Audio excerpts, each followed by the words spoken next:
Hi friends, actually ఇందాక గుళ్ళో ప్రసాదం తిన్నప్పటి నుంచి మా వాడికి కరెక్ట్గా వీడియో చేస్తుంటే పవర్ వచ్చి వెళ్ళిపోయింది.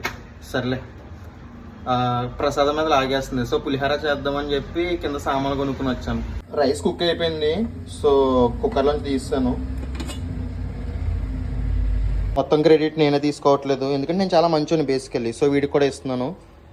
చాలా కష్టపడి 2 పచ్చిమిరపకాయలు 2 ఎండుమిరపకాయలు కట్ చేస్తున్నాడు. సరిపడా ఆయిల్ పోయాలి. పోపులన్నీ ఇందులో వేస్తాం. పోపుని మంచిగా వేపాలి. యాక్చువల్లీ ఇందులో ఎంత వేయాలో నాకు తెలియదు, సో ఎంత పడితే అంత వేసేస్తున్నాను ఈసారికి.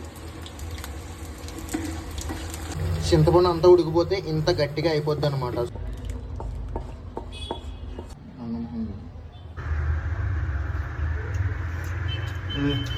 పర్ఫెక్ట్.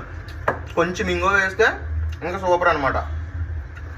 సరే మరి అయితే మీరు వీకెండ్లో ఏమనుకున్నారో కామెంట్ సెక్షన్లో చెప్పండి. నెక్స్ట్ వీడియోలో కలుద్దాం. Bye bye.